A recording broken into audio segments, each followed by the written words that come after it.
الرحمن الرحیم نحمدہ ونصلی علی رسولہ الکریم اما بعد۔ سیرت النبی صلی اللہ علیہ وسلم کا آج ہمارا سبق نمبر 38 ہے، 38، اور یہ بہت اہم کورس، بہت اہم سیریز چل رہی ہے۔ میں ہمیشہ ہر سبق کے شروع میں گزارش کرتا ہوں کہ اس سبق کو آپ ایک عام روٹین کی ویڈیو کے طور پہ نہ دیکھیں، بلکہ اس کو آپ گیم چینجر کہہ لیں یا لائف چینجر کہہ لیں، یہ آپ کی زندگی کو تبدیل کر سکتا ہے، ہمیں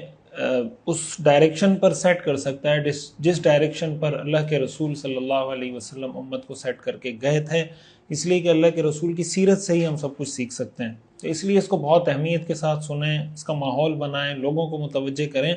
اس کے نوٹس بنائیں، اور دوسرے نمبر پر درود شریف کا بہت زیادہ اہتمام رکھیں۔ اللہم صلی علی سیدنا و مولانا محمد وعلی آل سیدنا و مولانا محمد وبارک وسلم۔ حضور علیہ الصلاۃ والسلام کی زندگی میں ایک اہم سیریز کہہ لیں یا واقعات کہہ لیں، وہ واقعات ہیں کہ جب حضور علیہ الصلاۃ والسلام کے پاس مختلف ڈیلیگیشنز، مختلف وفود آتے تھے، تو آپ علیہ الصلاۃ والسلام کی ان سے ملاقات ہوتی تھی، گفتگو ہوتی تھی، ان کے سوالات ہوتے تھے یا اعتراضات ہوتے تھے یا شرائط ہوتی تھیں۔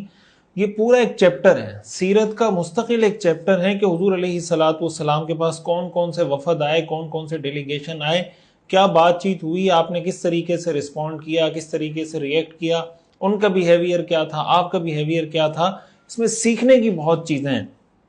اس کو آپ انٹرنیشنل ریلیشن کہہ سکتے ہیں، اس کو آپ عالمی تعلقات کہہ سکتے ہیں کہ ایک مسلمان کے عالمی تعلقات، یا ایک مسلم لیڈر کے یا ایک مسلم ملک کے عالمی تعلقات کس نوعیت کے ہونے چاہیے، اس کی گفتگو مذاکرات کیسے ہونے چاہیے۔ بہرحال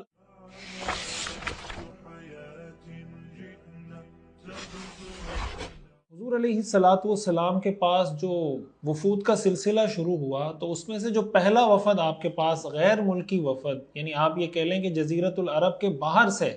جو وفد حضور علیہ الصلاۃ والسلام کے پاس پہلا وفد آیا تھا، تو وہ حبشہ سے آیا تھا۔ یعنی جب مسلمان مکہ مکرمہ سے تشریف لے گئے، جس کے واقعات آپ پہلے تفصیل سے سن چکے ہیں، پڑھ چکے ہیں، تو وہاں کے عیسائی لوگوں نے یہ طے کیا، یہ مشورہ کیا کہ بھائی یہ لوگ جس رسول کی، جس پیغمبر کی بات کرتے ہیں، ہم خود جا کر ان سے ملاقات کر لیتے ہیں، ان سے کچھ سوالات کر لیتے ہیں، پوچھ لیتے ہیں۔ تو تقریباً 20 افراد پر مشتمل یہ وفد حبشہ سے حضور علیہ الصلاۃ والسلام کی خدمت میں حاضر ہوا، مسجد حرام میں حضور علیہ الصلاۃ والسلام سے ملاقات کی، آپ کی زیارت کی، گفتگو کی۔ گفتگو کے اختتام پر حضور علیہ الصلاۃ والسلام نے قرآن مجید کی ایک آیت تلاوت کر کے ان کو سنائی اور ان کو اسلام کی دعوت دی۔ سیرت کی کتابوں میں یہ بات لکھی ہے کہ جب ان عیسائی لوگوں نے حضور علیہ الصلاۃ والسلام کی مبارک زبان سے قرآن کریم کی وہ آیات سنی، تو ان کی آنکھوں سے آنسو جاری ہو گئے، اور وہیں بیٹھے بیٹھے انہوں نے اسلام قبول کر لیا۔ اس کی ایک بہت بڑی وجہ یہ تھی کہ وہ اپنی کتابوں میں حضور علیہ الصلاۃ والسلام کے بارے میں جو اوصاف پڑھتے تھے کہ وہ یہ پیغمبر ایسے ہوں گے، یہ ان کی صفات ہوں گی، جب انہوں نے حضور علیہ الصلاۃ والسلام سے ملاقات کی، ان کو پتہ چل گیا کہ یہ تو وہی شخصیت ہیں، اس لیے انہوں نے ایمان لانے میں کوئی دیر نہیں کی۔ اچھا، جب یہ وفد ملاقات کر کے واپس جانے لگا، تو ابو جہل اور قریش کے سرداروں کا ایک گروپ انہوں نے ان کو راستے میں روک لیا اور کہا کہ تم عجیب لوگ ہو، تمہیں تمہارے لوگوں نے بھیجا تھا کہ بھئی تم یہاں پر آ کر معلومات حاصل کرو، ان کے دین کے بارے میں پوچھو، ان کے مذہب کے بارے میں پوچھو، پھر جا کر ان کو بتاؤ۔ تم یہاں پر آئے ہو، ابھی بیٹھے بھی نہیں کہ ان کے مذہب کو، ان کے دین کو تم نے اختیار کر لیا، اپنے آباء و اجداد کے دین کو چھوڑ دیا۔ تو ابو جہل کہنے لگا،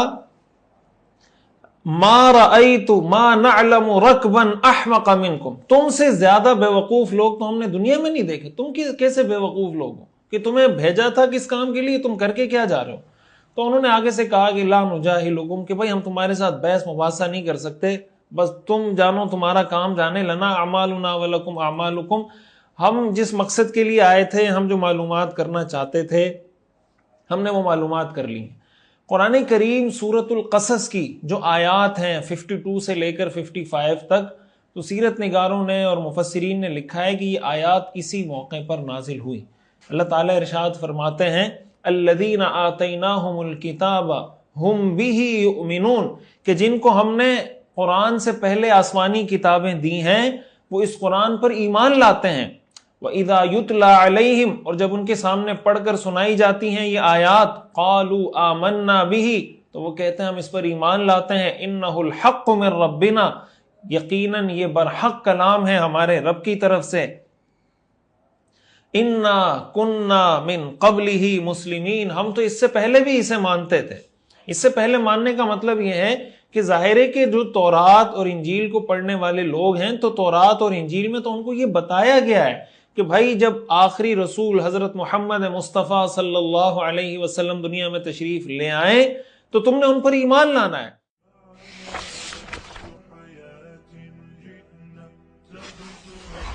تو اصل عیسائی، اصل یہودی، اصل تورات کا ماننے والا، اصل انجیل کا ماننے والا وہ ہے جو قرآن کو مانے اور اللہ کے رسول ہمارے آقا حضرت محمد مصطفیٰ صلی اللہ علیہ وسلم کو اللہ کا آخری رسول اور آخری پیغمبر تسلیم کرے۔ اگر کوئی شخص یہ دعویٰ کرتا ہے کہ میں تورات کا ماننے والا ہوں، میں انجیل کا ماننے والا ہوں، لیکن وہ اللہ کے رسول ہمارے آقا صلی اللہ علیہ وسلم پر ایمان نہیں لاتا، قرآن پر ایمان نہیں لاتا، اٹ مینس کہ وہ انجیل کو نہیں مانتا۔ اور یہی چیز قرآن کریم میں ایک دوسرے مقام پر اللہ تعالیٰ نے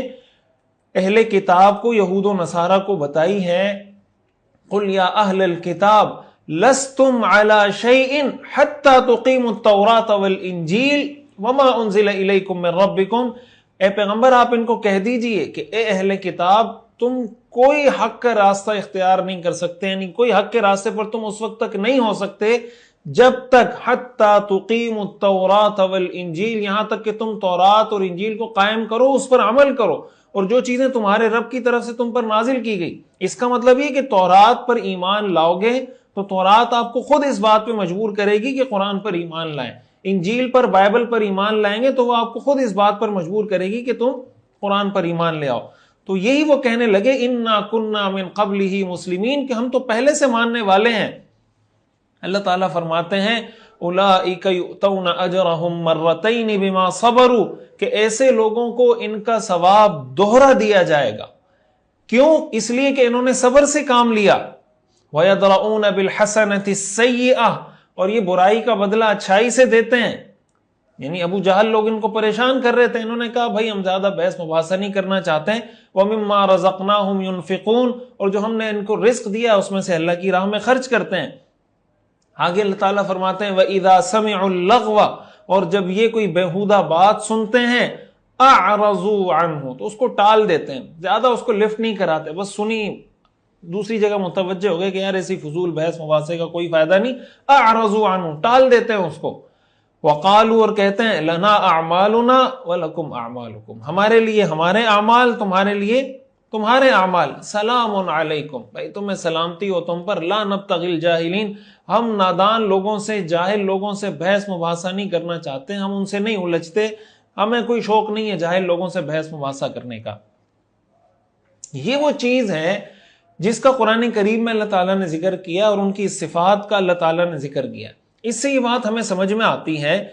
پہلی بات جو سیکھنے کو ملتی ہے کہ دیکھیں حضور علیہ السلام کے صحابہ جو حبشہ گئے وہ کیوں گئے؟ اس لیے کہ مکہ کے مشرکوں نے پریشان کیا، تنگ کیا، وہ تنگ ہو کر ان کو جانا پڑا حبشہ۔ تو جہاں جہاں اسلام کو روکنے کی کوشش کی جائے گی، اسلام کے خلاف سازش کی جائے گی، اگر وہ ہمیں بظاہر کامیاب ہوتی ہوئی نظر آئے کہ بھئی مسلمانوں کو تکلیف ہو رہی ہے، پریشانی ہو رہی ہے، اسی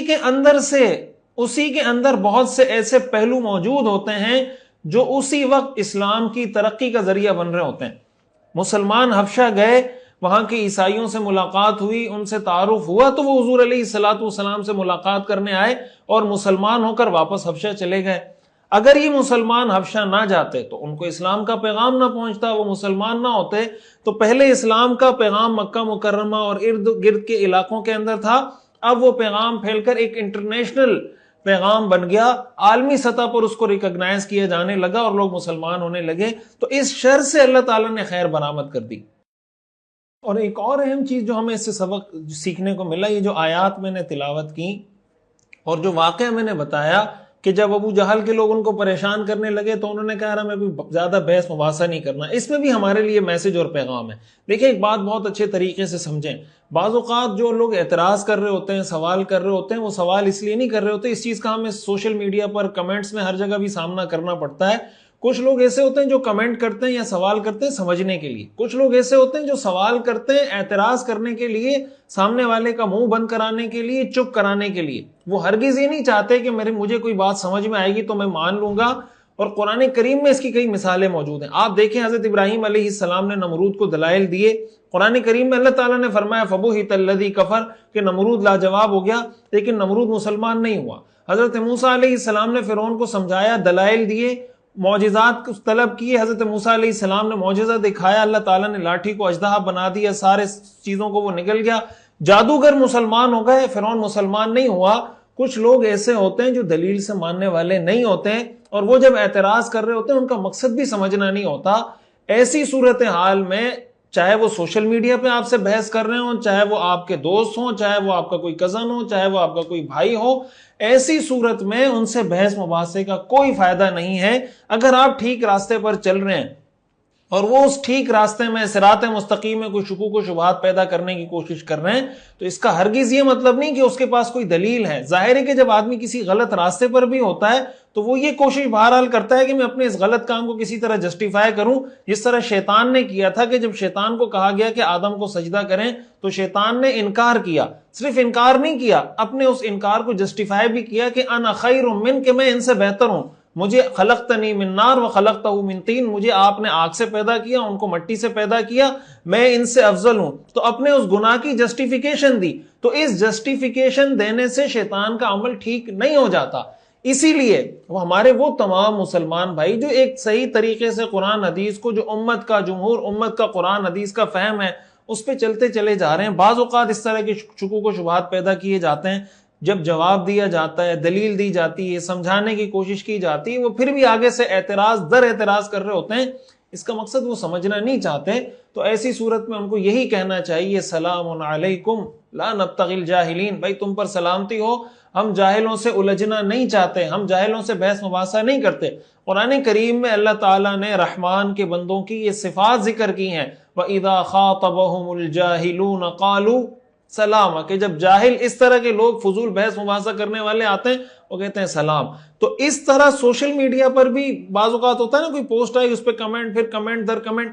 ہاں ایک کام آپ لوگ یہ کیا کریں، یہ کرنے کا کام ہے جس کو بعض اوقات ہم لوگ اہمیت نہیں دے رہے ہوتے، لیکن یہ اس کی اہمیت ہے کہ آپ کوئی پازیٹیو کوئی اچھا کام دیکھ رہے ہیں، کوئی اچھی ویڈیو دیکھ رہے ہیں، یہ سیرت کی کلاس آپ سن رہے ہیں، اس پہ جا کے یا کوئی بھی اچھی چیز آپ کو سوشل میڈیا پہ ملتی ہے اس پہ جا کے کمنٹ کریں،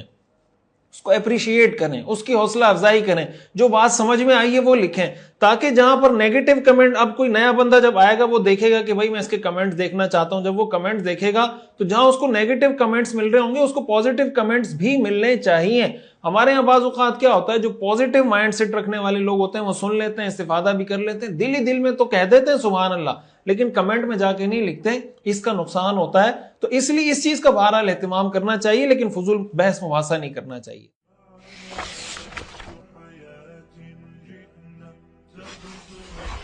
اب ہم آتے ہیں ایک اور واقعے کی طرف جو حضور علیہ الصلوۃ والسلام کی زندگی میں بہت ہی ایک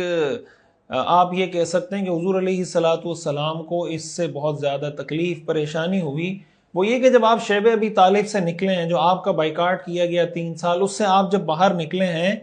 تو پہلے تو وہ 3 سال کا بائیکاٹ کتنا ایک اعصاب شکن اور کتنا ایک مشکل مرحلہ تھا جو 3 سال آپ نے گزارا۔ اس سے جب آپ نکلے ہیں تو اس سے نکلنے کے کچھ ہی دنوں بعد، یعنی نبوت کے 10ویں سال، اس سال کے بالکل آخر میں آپ علیہ الصلوۃ والسلام کے عزیز ترین اور آپ کے محبوب ترین چچا جناب ابو طالب کا انتقال ہو جاتا ہے۔ انتقال کے وقت حضرت ابو طالب کی عمر تقریباً لگ بھگ 80 سال سے کچھ زیادہ تھی۔ اچھا، ان کا انتقال ہوتا ہے اور پھر ان کے انتقال کے کچھ عرصے بعد، کچھ دنوں بعد،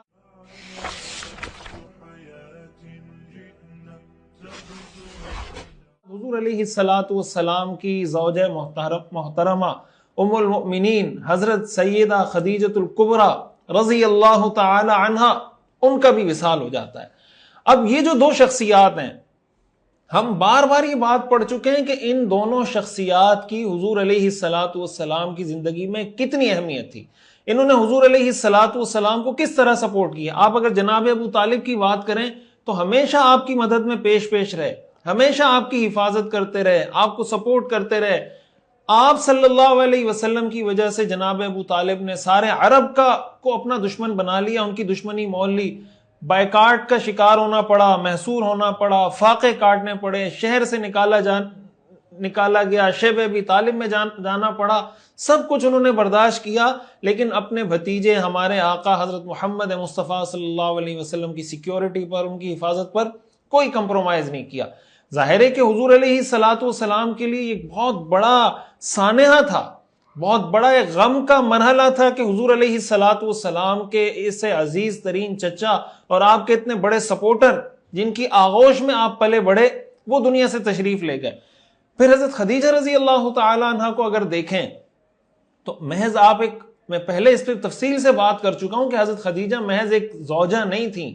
وہ ایک محض بیوی نہیں تھیں، بلکہ حضور علیہ الصلوۃ والسلام کی ایک بہترین مشیر، بہترین ایڈوائزر تھی، بہت اعلیٰ درجے کی فہم، فراست، مومنانہ بصیرت رکھنے والی خاتون تھیں. ہر مشکل میں آپ کے ساتھ سیسا پلائی ہوئی دیوار کی طرح مضبوطی سے کھڑی رہیں، تسلی دیتی رہیں. وہ شخصیت جن کے پاس آ کر حضور علیہ الصلوۃ والسلام کو تسلی ملتی تھی، آپ کو سکون ملتا تھا، وہ حضرت خدیجہ کی شخصیت ہے.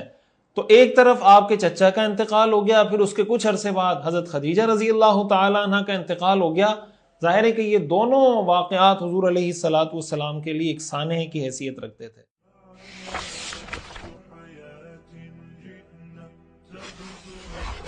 وفات کے وقت حضرت خدیجہ رضی اللہ تعالی عنہ کی عمر تقریباً 65 برس تھی. آپ کی تدفین مقام حجون میں کی گئی. آپ علیہ الصلوۃ والسلام خود ان کی قبر مبارک میں اترے،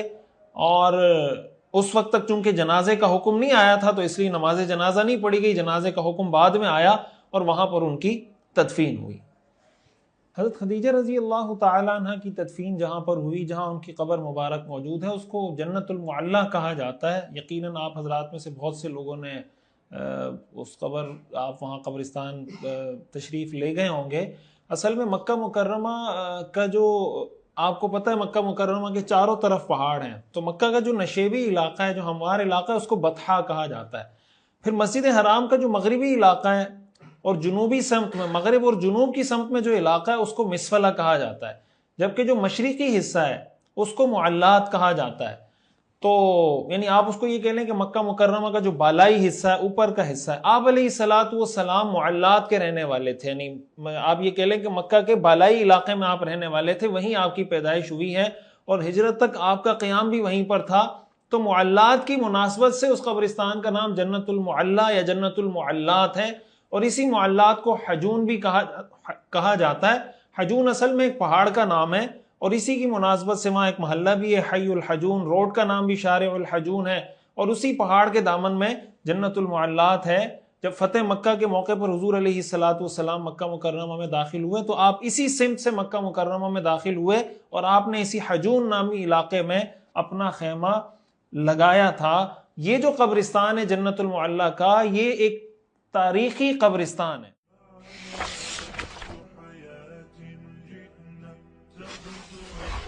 اب اسی موقع پر اب میں یہ بات بھی عرض کرنا چاہوں گا کہ حضرت خدیجہ رضی اللہ تعالیٰ عنہ کی زندگی کے حوالے سے، حضور علیہ الصلوۃ والسلام کی زندگی میں ان کے کردار کے حوالے سے ہم پہلے بھی بات کر چکے ہیں. تو اتنی بات تو بہرحال سمجھ میں آتی ہے کہ اگر بیوی ایسی ہو جو سپورٹ کرنے والی ہو، شوہر کے مزاج کو سمجھنے والی ہو، مشکلات میں ساتھ کھڑی ہونے والی ہو، اچھے مشورے دینے والی ہو، تو اس مرد کی زندگی آسان ہو جاتی ہے. لیکن اگر بہت ہی کوئی فراڈ قسم کی، بے شعور قسم کی، غیر تربیت یافتہ ہو، شوہر کے لیے مسائل اور مشکلات کھڑی کرنے والی ہو، تو ظاہر ہے کہ اس سے شوہر کی زندگی میں کبھی سکون نہیں آ سکتا. اس لیے جو خواتین سیرت کا درس سن رہی ہیں، میں ان سے یہ گزارش کروں گا کہ کوشش کریں حضرت خدیجہ رضی اللہ تعالی عنہا کو اپنا رول ماڈل بنائیں. انہوں نے اللہ کے رسول صلی اللہ علیہ وسلم کے ساتھ کس بہترین طریقے سے زندگی گزاری، کس طرح مشکلات کا سامنا کیا، کس طرح ثابت قدمی کا مظاہرہ کیا، کس طرح مشکلات میں حضور علیہ الصلوۃ والسلام کو تسلی دی، اور حضور علیہ الصلوۃ والسلام کو پھر ان سے کتنی محبت تھی. اور ان کے وصال کے بعد حضور علیہ الصلوۃ والسلام ان کے گھر والوں کا، ان کی بہن کا، ان کی سہیلیوں کا، ان کی دوستوں کا کتنا خیال رکھا کرتے تھے. اس کی ساری تفصیل ہم غار حرا کے واقعے میں پڑھ چکے ہیں. تو ہمیں یہ سمجھ میں آتا ہے کہ خواتین کو کیسا ہونا چاہیے، اور پھر حدیث میں آتا ہے رسول اللہ صلی اللہ علیہ وسلم نے ارشاد فرمایا کہ جو عورت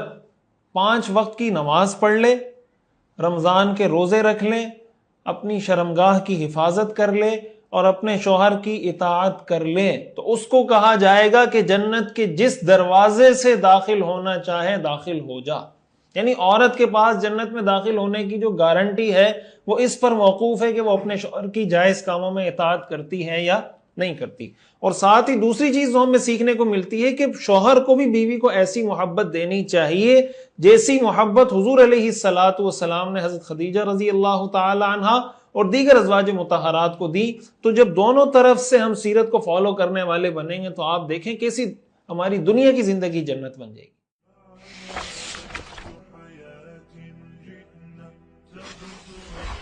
ہمارے ہاں عموماً ایک بات کی جاتی ہے کہ ہر کامیاب مرد کے پیچھے ایک عورت کا ہاتھ ہوتا ہے۔ اس بات کو بھی سمجھنے کی ضرورت ہے۔ اس کو اگر اس سینس میں کوئی سمجھتا ہے یا کہتا ہے کہ انسان کی کامیابی کا ٹوٹل دار و مدار وہ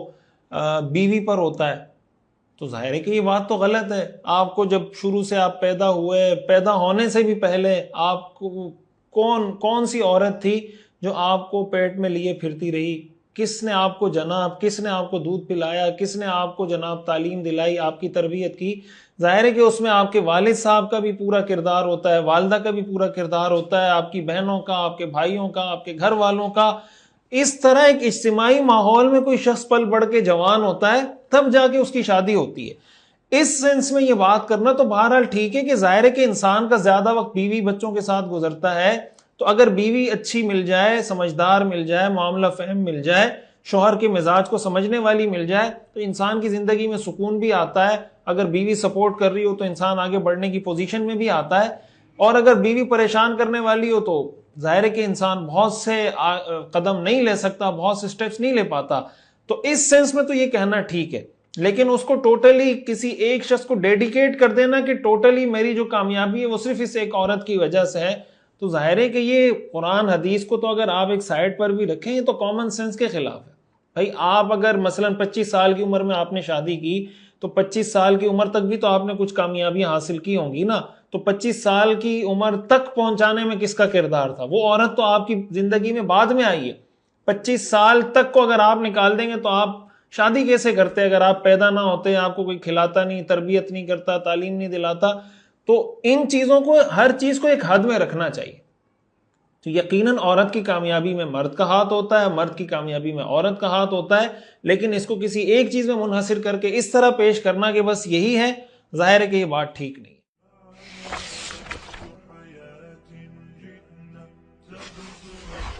بہرحال جب جناب ابو طالب کا اور حضرت خدیجۃ الکبریٰ رضی اللہ تعالی عنہا کا انتقال ہوا تو حضور علیہ الصلوۃ والسلام کی مشکلات میں ایک نئے دور کا آغاز ہو گیا۔ وہ تمام لوگ جو حضور علیہ الصلوۃ والسلام کو پریشان کرنے سے پہلے 100 دفعہ سوچتے تھے، اب ان کو کھلی آزادی مل گئی، کھلی چھوٹ مل گئی کہ اب تو ان کے چچا کا بھی انتقال ہو گیا ہے۔ یہ جو ہم سیرت کی کتابوں میں بہت سے واقعات ہم پڑھتے ہیں، جو واقعات ہم نے پہلے بھی پڑھے کہ آپ کو کس کس طرح ستایا جاتا تھا، کس کس طرح آپ کو تکلیف دی جاتی تھی، ان میں سے زیادہ تر واقعات وہ ہیں جو جناب ابو طالب کی وفات کے بعد مدینہ منورہ ہجرت کرنے سے پہلے یہ جو 3 سال کا عرصہ تھا، اس میں حضور علیہ الصلوۃ والسلام کو بہت زیادہ ستایا گیا۔ اسی میں ایک واقعہ آتا ہے کہ حضور علیہ الصلوۃ والسلام ایک مرتبہ رستے میں چل رہے تھے تو ایک بدبخت آیا، اس نے حضور علیہ الصلوۃ والسلام کے سر مبارک پر خاک ڈال دی۔ آپ اسی حالت میں گھر تشریف لائے، آپ کی صاحبزادی نے دیکھا تو وہ پانی لے کر آئیں، آپ کا سر مبارک دھونے لگی اور ان کو رونا آگے، رونے لگ گئیں۔ آپ علیہ الصلوۃ والسلام نے ان کو تسلی دی کہ بیٹا روئے نہیں، اللہ تمہارے والد کی حفاظت کرے گا۔ بہرحال یہ جتنے واقعات ہم پہلے پڑھ چکے ہیں نا کہ حضور علیہ الصلوۃ والسلام کو تکلیف دی گئی، ابو لہب پیچھے جا جا کے لوگوں کو کہہ رہا ہوتا تھا کہ ان کی بات نہ سنیں وغیرہ وغیرہ، ان میں سے زیادہ تر واقعات اس موقع پر پیش آئے جب جناب ابو طالب کا انتقال ہو گیا۔ یہی پھر وجہ بنی کہ حضور علیہ الصلوۃ والسلام نے یہ فیصلہ کیا کہ اب مجھے یہاں سے طائف چلے جانا چاہیے، مکہ کے لوگ تو اب کسی صورت میری بات ماننے کے لیے تیار نہیں ہو رہے، تو میں طائف چلا جاتا ہوں، طائف کے لوگوں کو دین کی دعوت دیتا ہوں۔ طائف کے لوگوں کو اسلام کا پیغام پہنچاتا ہوں، ہو سکتا ہے اگر وہ لوگ دین کی بات قبول کر لیں تو چلیں یہ کام آگے بڑھنا شروع ہو جائے گا۔ تو یہ بنیادی وجہ بنی تھی حضور علیہ الصلوۃ والسلام کی کہ آپ طائف تشریف لے گئے۔ طائف میں پھر کیا ہوا انشاءاللہ اس کو ہم اگلے سبق میں تفصیل سے ڈسکس کریں گے، لیکن اصل میں جناب ابو طالب کے انتقال کے بعد مشکلات میں جس قدر اضافہ ہوا یہ اس کا ایک بنیادی سبب بنا۔ اور بھی کچھ اسباب تھے جس پر ہم بات کریں گے کہ حضور علیہ الصلوۃ والسلام طائف تشریف لے گئے۔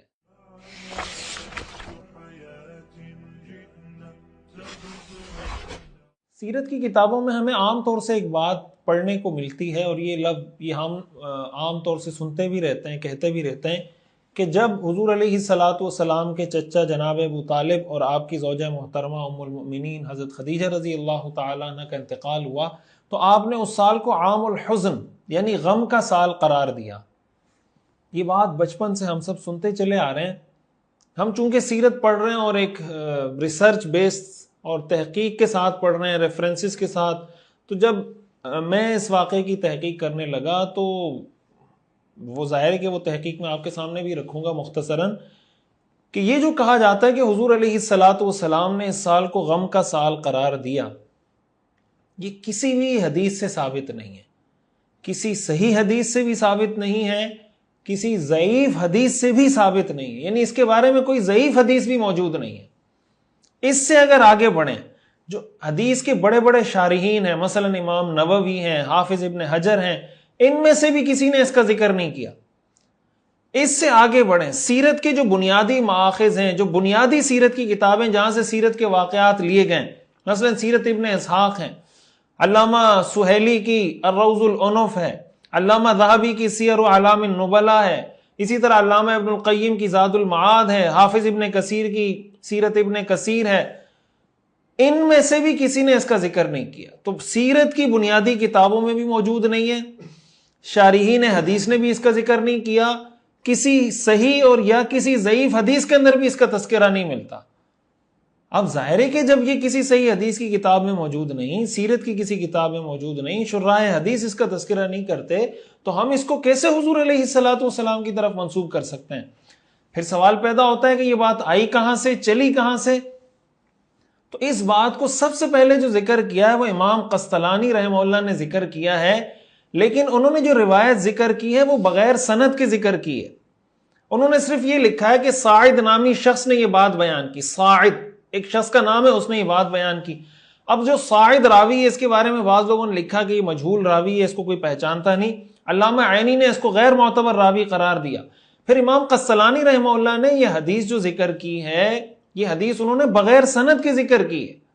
ایک تو یہ ہوتا نا کہ وہ یہ کہتے کہ مجھے ساعد نے بتایا، یہ بات بتائی، اس کو فلان ہے، اس کو فلان ہے، اس کو کوئی سند نہیں ہے، بغیر سند کے انہوں نے ذکر کی۔ یہ حدیث کی ایک کیٹیگری ہے، حدیث کی ایک قسم ہے جس کو معضل کہا جاتا ہے۔ یہ جو حدیث ہے یہ کسی بھی طرح قابل استدلال نہیں ہوتی، اس سے استدلال نہیں کیا جا سکتا۔ اس لیے یہ بات کہنا تو بالکل ٹھیک نہیں ہے کہ حضور علیہ الصلوۃ والسلام نے اس کو غم کا سال قرار دیا ہے۔ کسی حد تک اگر یہ بات کہی جا سکتی ہے تو یہ کہی جا سکتی ہے کہ بعض علماء نے یا بعض لوگوں نے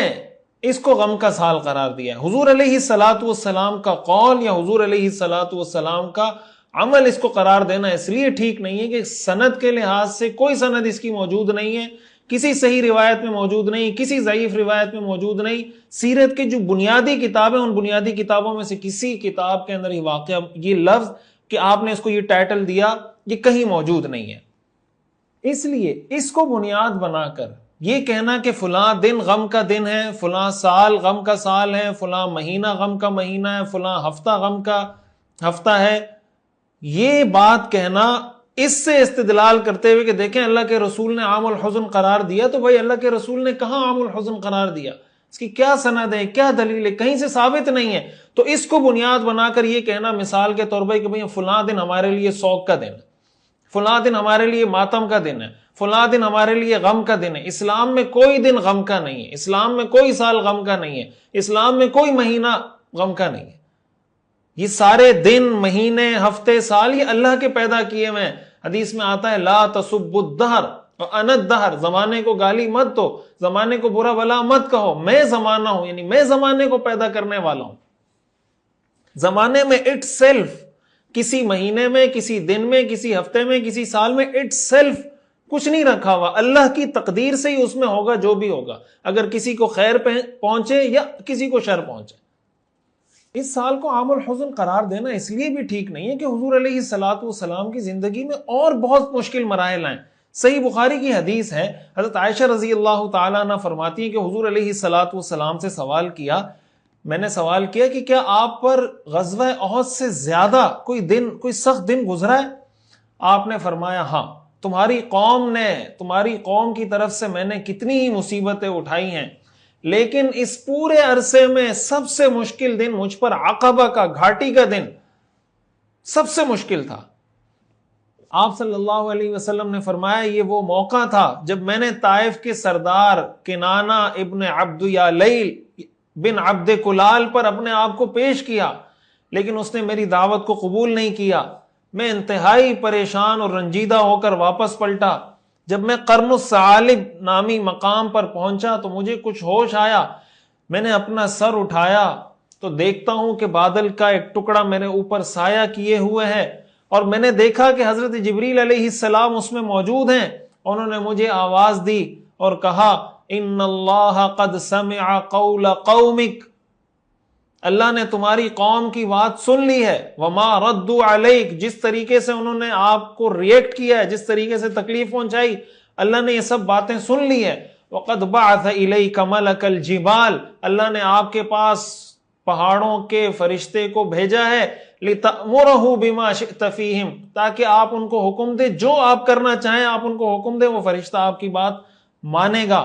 حضور علیہ الصلوۃ والسلام فرماتے ہیں اس کے بعد پہاڑوں کے فرشتے نے مجھے آواز دی، مجھے سلام کیا اور کہا اے محمد صلی اللہ علیہ وسلم، اور پھر اس فرشتے نے وہی ساری بات کی کہ اللہ نے مجھے بھیجا ہے، آپ مجھے حکم فرمائیں، ان شئت ان اطبق علیہم الاخشبین، اگر آپ مجھے اجازت دیں، اگر آپ چاہیں تو ان پہاڑوں کو ملا کر ان کو بیچ میں چکنا چور کر کے ختم کر دوں۔ آپ علیہ الصلوۃ والسلام نے فرمایا بل ارجو ان یخرج اللہ من اصلابہم من یعبد اللہ وحدہ لا یشرک بہ شیئا، مجھے تو اب بھی امید ہے کہ اللہ ان کی نسل سے کوئی ایسا شخص ضرور پیدا کرے گا جو اکیلے ایک اللہ کی عبادت کرے گا اور اللہ کے ساتھ کسی کو شریک نہیں ٹھہرائے گا۔ کیا شان ہے، کیا رحمت للعالمین ہے، وما ارسلناک الا رحمت للعالمین۔ اب اس واقعے کو دیکھیں، حضور علیہ الصلوۃ والسلام یہ فرما رہے ہیں کہ یہ دن میرے لیے سب سے مشکل ترین دن تھا، جب طائف میں میرے ساتھ سردار نے، وہاں کے سرداروں نے، وہاں کے لوگوں نے جو کچھ کیا وہ میرے لیے شدید ترین، اور اتنا شدید ترین دن کہ اللہ کو اس پر اتنی غیرت آئی کہ اللہ نے پہاڑوں کے فرشتے کو بھیج دیا کہ آپ حکم کریں ہم ان کو ختم کر دیتے ہیں۔ اتنا مشکل وقت تھا، لیکن حضور علیہ الصلوۃ والسلام نے اس کو عام الحزن یا غم کا سال قرار نہیں دیا۔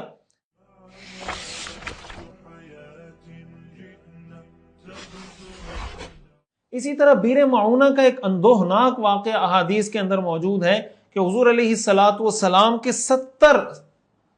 قراء صحابہ کو، جو قرآن کے قاری تھے، ایسے 70 صحابہ کو شہید کیا گیا، اور آپ کو اس کا اتنا غم تھا کہ پورا مہینہ آپ ان کے قاتلوں کے لیے بد دعا کرتے رہے۔ یہ واقعہ ہجرت کے 4تھے سال کے ابتدا کا واقعہ ہے۔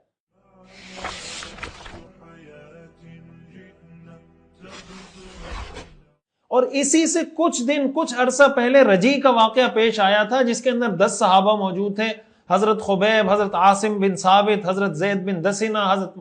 دیگر کئی صحابہ اس کے اندر موجود تھے۔ اب آپ غزوہ احد کو دیکھیں کہ حضور علیہ الصلوۃ والسلام کے 70 جانثار صحابہ شہید ہوئے، ان میں آپ کے چچا حضرت حمزہ رضی اللہ تعالیٰ عنہ، حضرت مصعب بن عمیر جیسے لوگ شہید ہوئے۔ پھر رجی کا یہ واقعہ پیش آیا، پھر بیر معونہ کا یہ واقعہ پیش آیا۔ یہ واقعات تسلسل کے ساتھ پیش آئے اور 6 مہینے سے کم کے عرصے میں یہ سارے واقعات پیش آئے، لیکن ان میں سے آپ نے اس سال کو غم کا سال ڈکلیئر نہیں کیا۔ یہ سارے واقعات صحیح روایات سے ثابت ہیں۔ اس لیے جناب ابو طالب کی وفات اور حضرت خدیجہ رضی اللہ تعالیٰ عنہ کی وفات کے موقع پر یہ بات کہنا کہ حضور نے اس کو عام الحزن یا غم کا سال قرار دیا، یہ بات ٹھیک نہیں ہے، اس سے احتراز کرنا چاہیے۔ ہاں، اگر آپ نے اس کو منسوب کرنا ہے تو آپ یہ بتا دیں کہ امام قسطلانی نے یہ روایت سعید کی نسبت سے ذکر کی ہے بغیر سند کے، انہوں نے یہ لکھا ہے، لیکن اس کو حضور کا عمل یا حضور کی بات قرار دینا اور پھر اس سے استدلال کرتے ہوئے کسی دن کو، کسی ہفتے کو اور جناب کسی مہینے کو غم کا سال، غم کا مہینہ، غم کا ہفتہ قرار دینا، یہ بات بہرحال ٹھیک نہیں ہے۔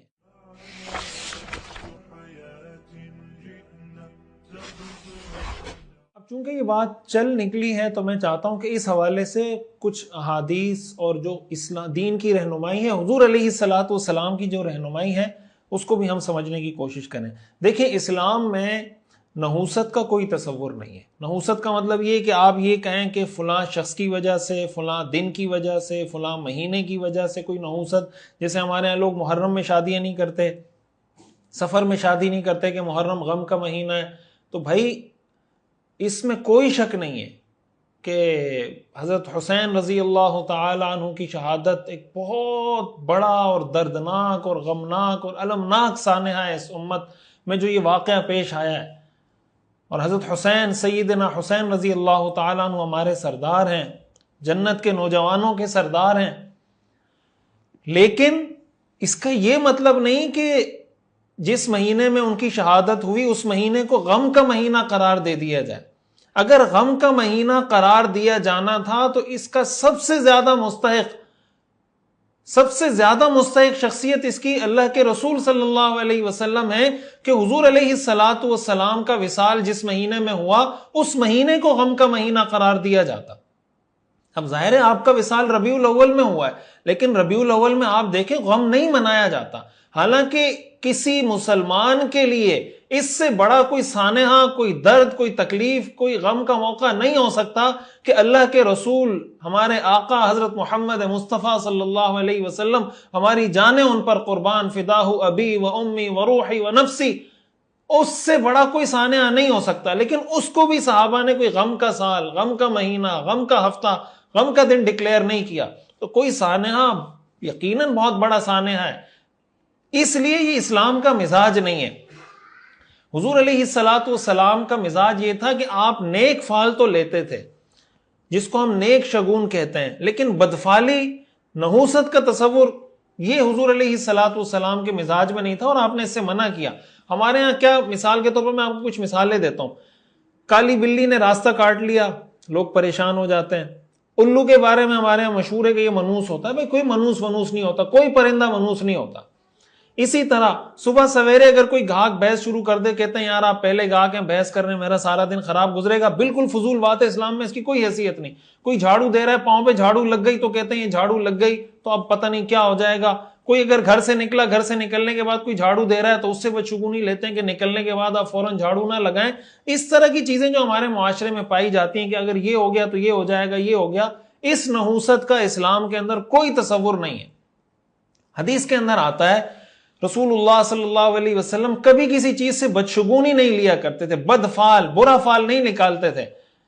آپ جب کسی شخص کو گورنر بنا کر بھیجتے تو اس کا نام پوچھتے تھے، نام پسند آ جاتا تو خوش ہو جاتے اور خوشی کا اثر آپ کے چہرے پہ نظر آتا، اور اگر نام پسند نہ آتا تو اس کا اثر بھی آپ کے چہرے پہ ظاہر ہو جاتا، لیکن کبھی آپ نے اس پہ کوئی ریمارکس نہیں دیے، کوئی آپ نے کمنٹ نہیں دیے کہ آپ کا نام برا ہے لہٰذا بھی اس کا مطلب ہم ناکام ہو جائیں گے، یہ ہو جائے گا، کبھی آپ نے ایسا نہیں کیا۔ اسی طرح آپ اگر کسی بستی میں داخل ہوتے، کسی شہر میں داخل ہوتے تو پوچھتے بھائی بستی کا نام کیا ہے، نام پسند آتا تو خوش ہوتے، خوشی کا اثر چہرے پہ نظر آتا، پسند نہ آتا تو ناپسندیدگی کا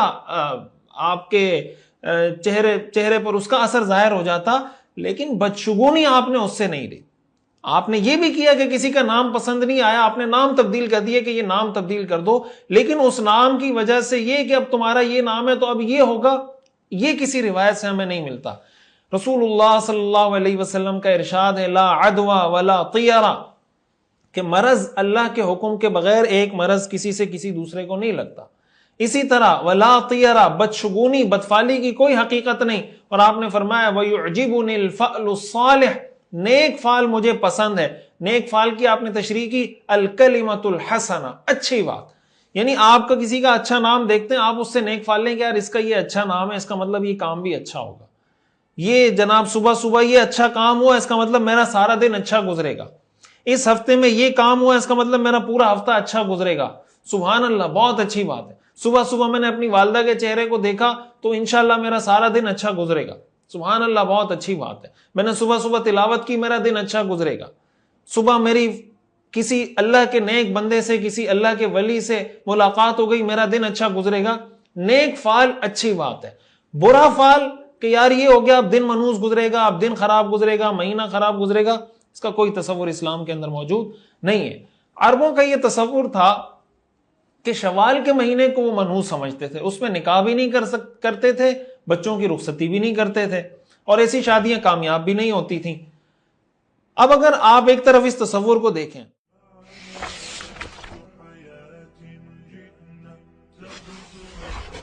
حضرت عائشہ رضی اللہ تعالیٰ عنہ اس کو بیان کرتی ہیں اور صحیح بخاری کی حدیث ہے. حضرت عائشہ رضی اللہ تعالیٰ عنہ فرماتی ہیں کہ میرا حضور علیہ الصلوۃ والسلام سے نکاح بھی شوال کے مہینے میں ہوا، میری رخصتی بھی شوال کے مہینے میں ہوئی. تو حضرت صحیح مسلم کی حدیث ہے کہ میرا نکاح بھی شوال کے مہینے میں ہوا، رخصتی بھی شوال کے مہینے میں ہوئی. اور پھر جب یہ بات کرتی تھیں، پھر حضرت عائشہ فرماتی تھی کہ تم مجھے بتاؤ کہ حضور کی بیویوں میں مجھ سے زیادہ خوش نصیب بیوی اور اللہ کے رسول کے قریب بیوی کوئی ہے؟ یعنی میرا نکاح بھی شوال میں ہوا، میری رخصتی بھی شوال میں ہوئی، اور حضور علیہ الصلوۃ والسلام کی سب سے لاڈلی بیوی بھی میں ہوں.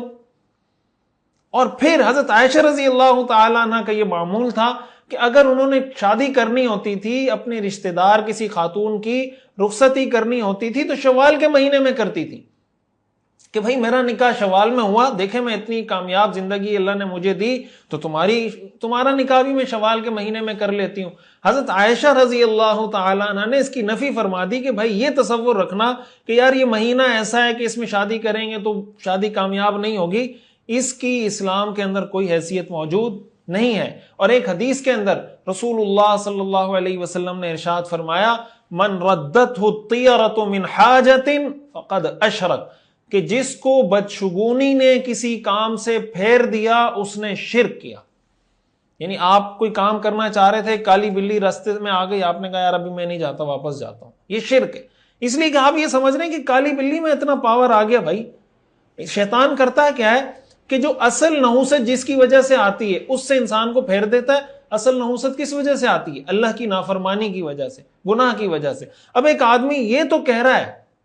کہ صبح صبح گھاک نے بحث کر دی، میرا دن خراب گزرے گا، وہ یہ کیوں نہیں سوچتا کہ میں نے فجر کی نماز نہیں پڑھی اس لیے میرا دن خراب گزرے گا، میں نے قرآن کی تلاوت نہیں کی اس لیے میرا دن خراب گزرے گا، میں نے والدین کے ساتھ بدتمیزی کی اس لیے میرا دن خراب گزرے گا، میں نے جناب کسی کا قرض واپس کرنا تھا، وہ میرے پاس آیا، میں نے اس کو قرض واپس نہیں کیا، میں واپس کر سکتا تھا اس لیے میرا یہ مہینہ خراب گزرے گا. شیطان ان چیزوں کی طرف متوجہ نہیں کرتا، شیطان متوجہ کرتا ہے کالی بلی کی طرف، جھاڑو کی طرف، کتے کی طرف، گھاگ کی طرف. یہ کیا چیز ہے؟ اس کا کوئی تصور اسلام کے اندر موجود نہیں. آپ نے فرمایا اگر کسی کو بدشگونی اس کے کام سے واپس کر دے اس نے شرک کیا.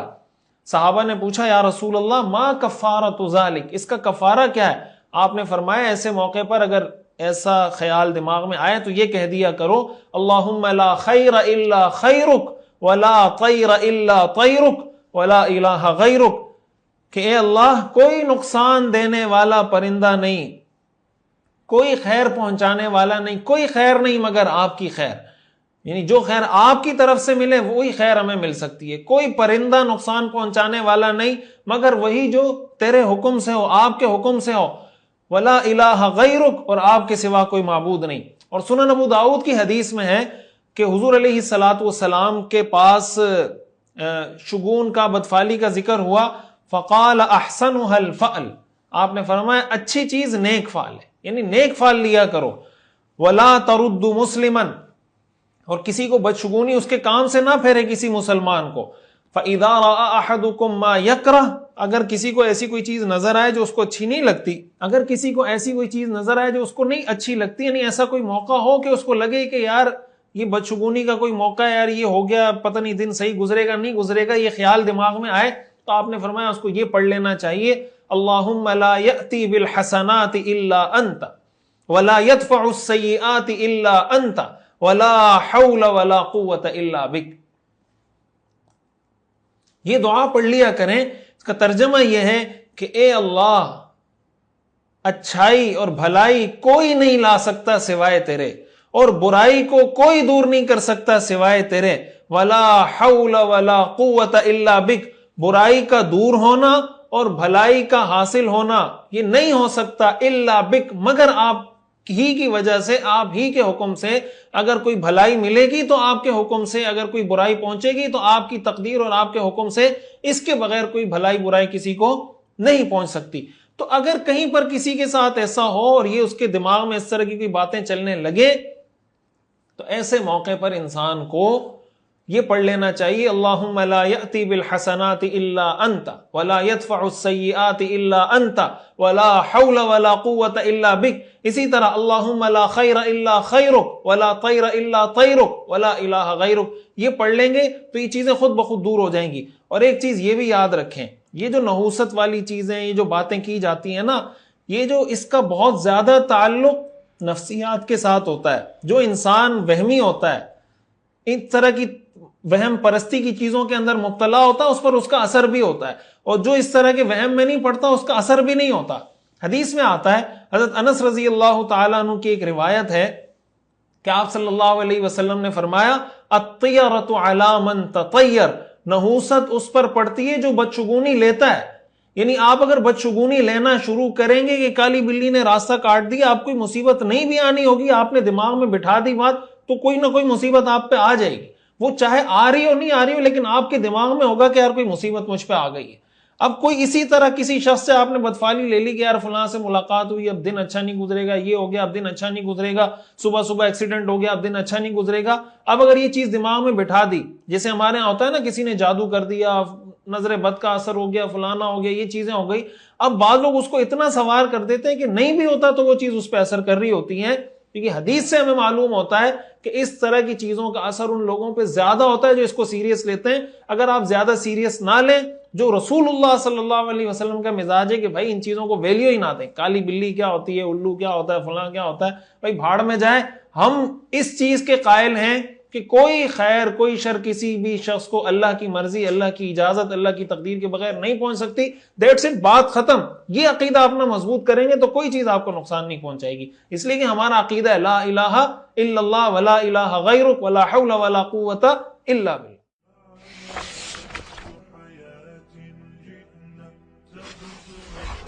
اب اسی سے جڑی ہوئی بات، چونکہ یہ سیرت ہی ہم پڑھ رہے ہیں، سیرت کے واقعات ہیں، یہ احادیث ہم پڑھ رہے ہیں، اسلام میں جو سوگ کا تصور ہے، آپ دیکھیں اگر کسی کا انتقال ہوتا ہے تو اسلام یہ کہتا ہے کہ 3 دن تک اس کا سوگ ہے،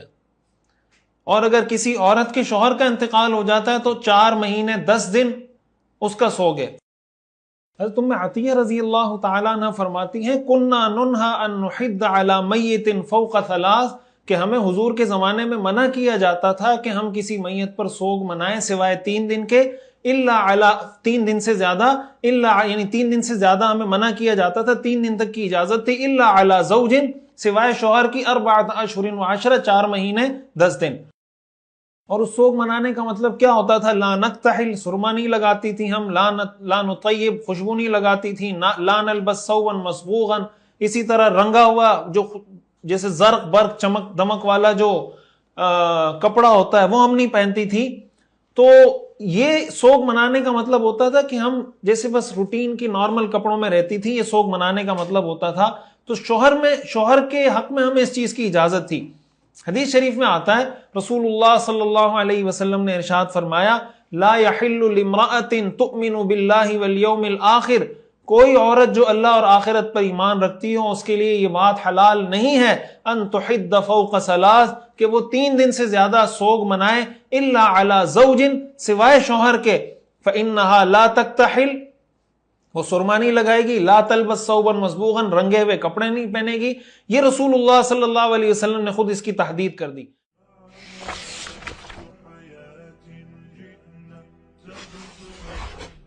حضرت زینب بنت جحش رضی اللہ تعالی عنہا، یہ ام المؤمنین ہے، رسول اللہ صلی اللہ علیہ وسلم کی زوجہ محترمہ ہے۔ جب ان کے بھائی کا انتقال ہوا تو سنن ابو داؤد کے اندر یہ حدیث موجود ہے، 4تھے دن انہیں خوشبو منگوائی اور خوشبو لگائی اور کہنے لگی کہ مجھے خوشبو کی کوئی ضرورت نہیں تھی، لیکن میں نے رسول اللہ صلی اللہ علیہ وسلم سے سنا ہے کہ کسی عورت کے لیے 3 دن سے زیادہ شوہر کے علاوہ کسی پر 3 دن سے زیادہ سوگ منانے کی اجازت نہیں، اس لیے میں نے خوشبو منگوا کے لگوائی تاکہ حضور علیہ الصلوۃ والسلام کے اس حکم کی تعمیل ہو جائے۔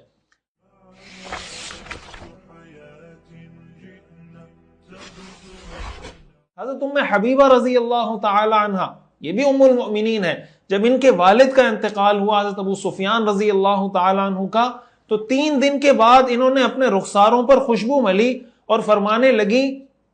کہ مجھے اس کی کوئی ضرورت نہیں تھی، لیکن اللہ کے رسول صلی اللہ علیہ وسلم کا حکم تھا کہ 3 دن سے زیادہ کسی پر سوگ نہیں منا سکتی عورت سوائے شوہر کے، اس لیے میں نے یہ خوشبو لگائی۔ اس سے ہمیں کیا معلوم ہوتا ہے کہ بھائی سوگ، غم، کسی کا انتقال ہو جاتا ہے، وہ ایک فطری چیز ہے۔ رسول اللہ صلی اللہ علیہ وسلم کے صاحبزادے حضرت ابراہیم کا جب انتقال ہوا، آپ کو کتنی پریشانی ہوئی، کتنی تکلیف ہوئی، لیکن آپ نے ایسا نہیں کہ کسی دن کو آپ نے غم کا دن قرار دے دیا ہو، آپ نے اس کو معاذ اللہ نحوست والا قرار دے دیا ہو، اس کا اسلام میں کوئی تصور نہیں ہے۔ تو خلاصہ کلام اگر میں عرض کروں، آج جو ہم نے سبق میں چیزیں پڑھی، جو پہلا وفد آیا اس کے بارے میں پڑھا، جناب ابو طالب کی وفات، حضرت خدیجہ کی وفات، پھر اس سے وفد کے آنے سے ہمیں کیا سبق ملتا ہے، جناب ابو طالب کی وفات، حضرت خدیجہ کی وفات سے ہمیں کیا سبق ملتا ہے، پھر یہ جو بات کی جاتی ہے کہ اس کو عام الحزن قرار دیا گیا،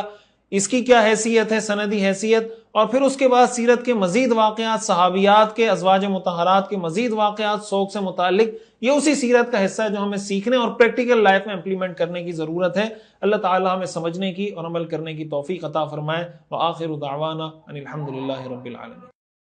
آج کے سبق سے متعلق سوالات میں آپ کے سامنے رکھتا ہوں، آپ نے کمنٹ سیکشن میں اس کا جواب دینا ہے۔ پہلا سوال، حضور صلی اللہ علیہ وسلم کے پاس پہلا غیر ملکی وفد کہاں سے آیا تھا؟ شام سے، حبشہ سے، یا پھر یمن سے؟ حضور صلی اللہ علیہ وسلم کے چچا جناب ابو طالب کا انتقال کس سال ہوا؟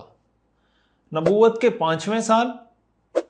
نبوت کے 7ویں سال، یا پھر نبوت کے 10ویں سال؟ حضور صلی اللہ علیہ وسلم کی زوجہ ام المؤمنین حضرت خدیجۃ الکبریٰ رضی اللہ تعالی عنہا کا وصال کس سال ہوا؟ نبوت کے 10ویں سال، نبوت کے 5ویں سال، یا نبوت کے 7ویں سال؟ حضرت خدیجہ رضی اللہ تعالی عنہا کی قبر مبارک کہاں پر واقع ہے؟ جنت البقیع،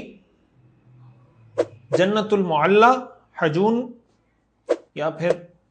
قباء میں؟ جو آدمی بحث برائے بحث کرنا چاہے اس کے ساتھ بحث کرنی چاہیے؟ جی ہاں، جی نہیں؟ کیا سوشل میڈیا میں اچھے کام پر منفی کمنٹ کرنے والا ہر شخص سمجھنے کی نیت سے کمنٹ کر رہا ہوتا ہے؟ جی ہاں، جی نہیں؟ کیا یہ بات ٹھیک ہے کہ ہر کامیاب مرد کے پیچھے ایک عورت کا ہاتھ ہوتا ہے؟ 100% ٹھیک ہے، 100% غلط ہے؟